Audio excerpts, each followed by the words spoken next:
I can see her lying back in her satin dress in a room where you do what you don't. Happy Homebrew Wednesday. Very exciting day in the Dean's List today. Let's see. Before I get into, I had a brew day on Saturday. It was like one of my pantry type recipes, but I'll get to that in a minute. First, I'm very happy to announce that the first hop experiment double triple IPA. Well, this isn't a double triple IPA, but this is a little extra something that MaineBrewGuy sent to me. It's his Guava Blonde Ale. It's wow, I guess he's changed. He used to be MaineBrewGuy. I guess he stole his name, still his channel. I'll put his channel down on the bottom.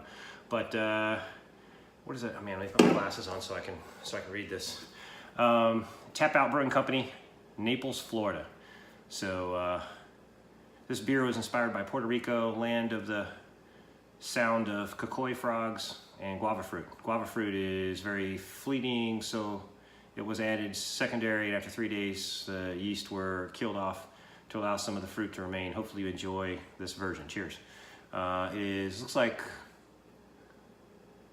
I want to say that's 5.2, kind of hard to read the ABV, and yeah, he's got his little government warning on here. Yeah, this is very cool, and it's in a can. This is the first, I want to say this is the, no, maybe I've had another one. Maybe Tyler sent me one, I think, maybe. But this is the first or maybe second canned homebrew that I've had. So, but anyway, I've got his hop experiment beers here. So I got the first case here on the wall of fame below my dartboard. I'll be building up that wall as all the other 10 boxes come in, and then I'll be able to redistribute and ship out to everybody. So thank you, Gary. You're the man. And you're really making me jealous with that canning setup you have there. So let's get a pour here. Right off the top, very good carbonation in here.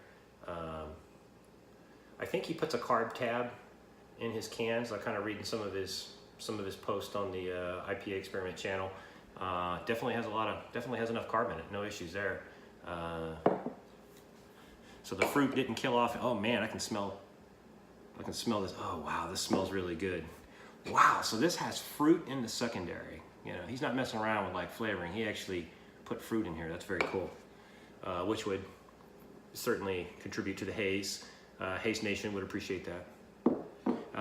I think just this year I realized that I really like blonde ales. I had a Star Hill front yard something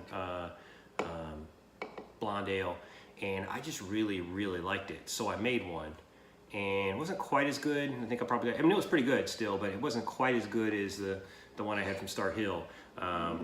But it's kind of like a gateway beer, right? It brings people in that aren't into craft beers. They have something like a blonde ale, and it kind of, ooh, this is good. It's just not too hoppy. It's not, it's certainly got a lot more taste than the crap that they're usually drinking. Wow, this head is not messing around. Look at, just like one of my former surgeries, I used to sit around and watch a certain YouTube guide who would be like, look at the lacing, look at the lacing. Very good lacing on this. Sorry, if you don't know what I'm talking about, some of you do. I expect to see this in the chat channel later. Nate, you know what I'm talking about. So anyway, all right. Well, the nose on this is ridiculous. It's got that good kind of malty backbone smell that you kind of get with ales, with blonde ales, and it also has, just a ridiculous guava fruit smell on it. So let me go ahead and get a taste. Cheers. Thanks, Gary.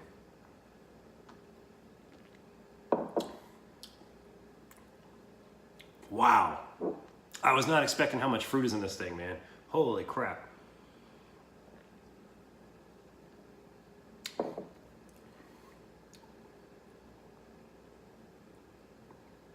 Wow. I wonder what hops, it doesn't say what hops you used. I don't think. It doesn't say what hops he uses. Did it say?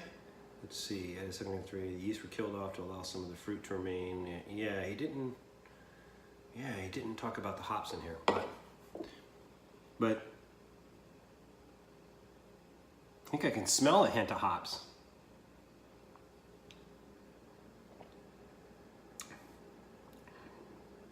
Wow, that's like a crusher, man.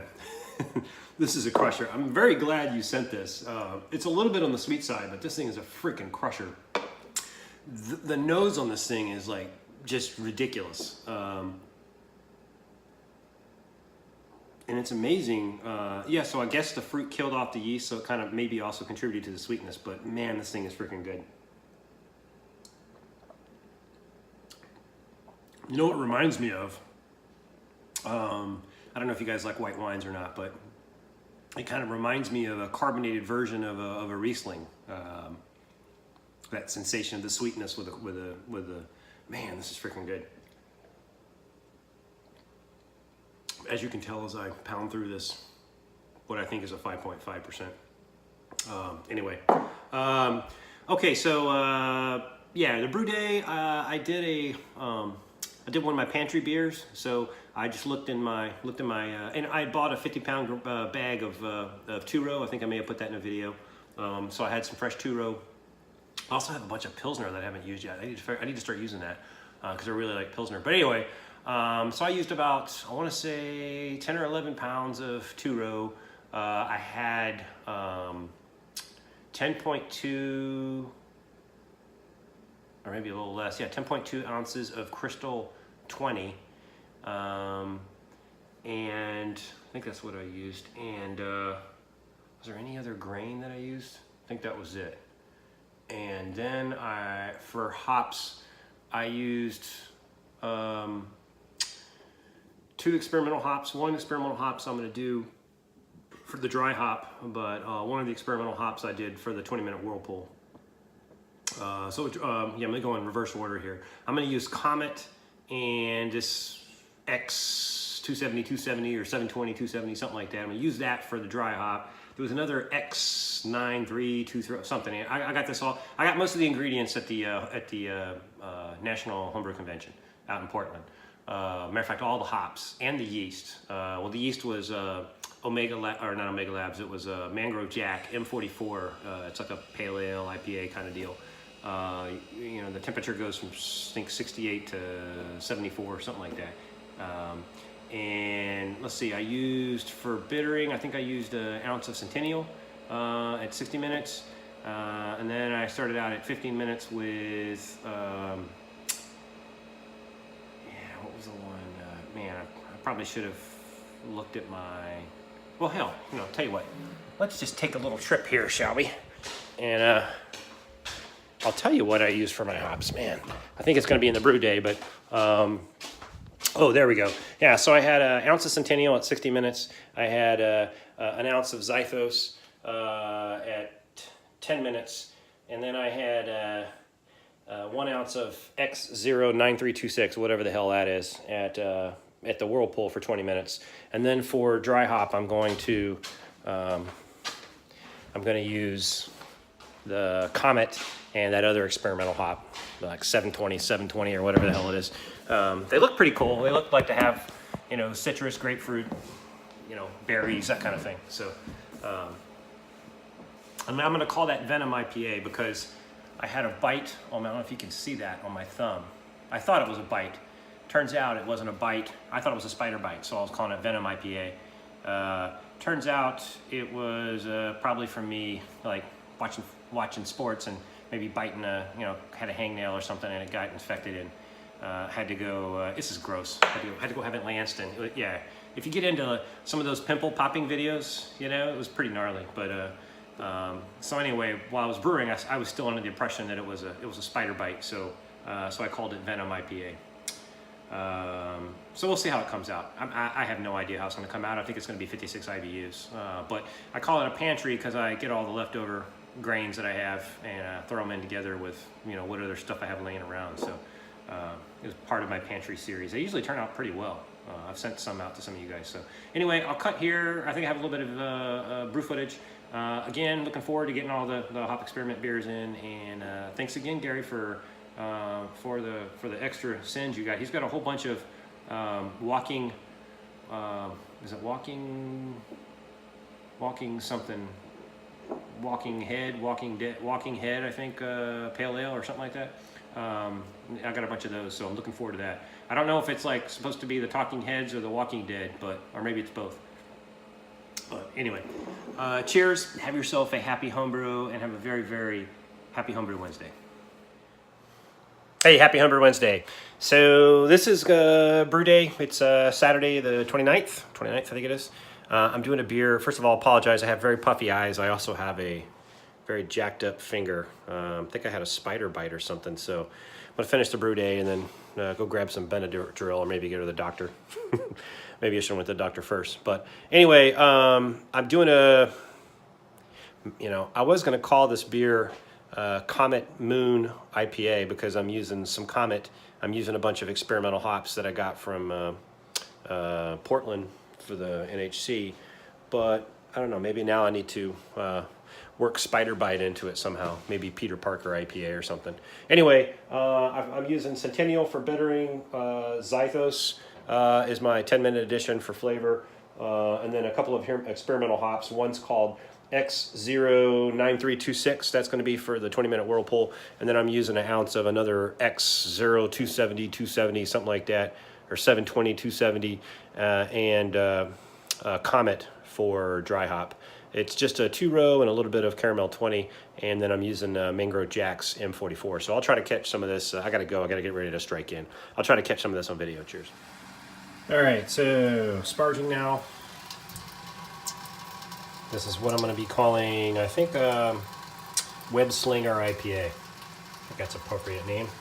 And the runoff gravity was 1085. My target's 1049. That number doesn't really mean a whole lot because I'll probably be closer to like 1052 or 3. And then my OG will be 1061, and I'll probably end up 1061 or 1062 if I had to guess. So we'll see what happens. Cheers. Guess what I'm doing? Oh yeah. Okay, back. So I kind of messed up on what I said was going to be the grain bill. I mean, I didn't mess up. I just forgot to. So I mentioned I have about 10 pounds of 2-row, 10.2 ounces of Caramel 20, and I also put in a pound of flaked oats, which I haven't done that in a long time. I figure for just a kind of lower ABV for me, that's 7%, 6.5%, 7%. IPA, be kind of cool to do some. Oh, sorry, got the finger in the way. Be cool to do some oats, get a little different mouthfeel. See what it does to the head too. So anyway, yeah, I got my fermenter. And see, here's how I installed my fermenter. I got it installed with a wall mount, and it's kind of a nice height because when I put the keg underneath it, it's easy to go straight from there into the keg. But all set up right now, sparging, got a decent sparge going on. Nice drip. And yeah, so best thing about brewing on a Saturday is, I was going to say college football, but I'm actually not watching college football. I'm doing an office bench.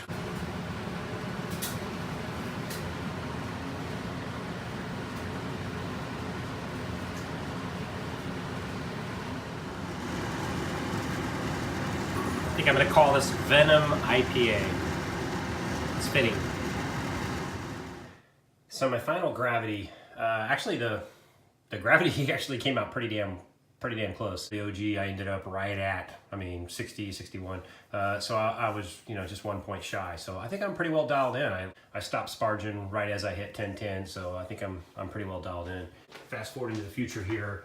As you can see, we've already passed the Krausen, and this is, a couple of days into the fermentation. So is it still bubbling? Yep, still bubbling a little bit. There you go. So I think this is going to be probably another 3 or 4 days, and I'll throw the dry hop in, and I think it's going to be pretty good.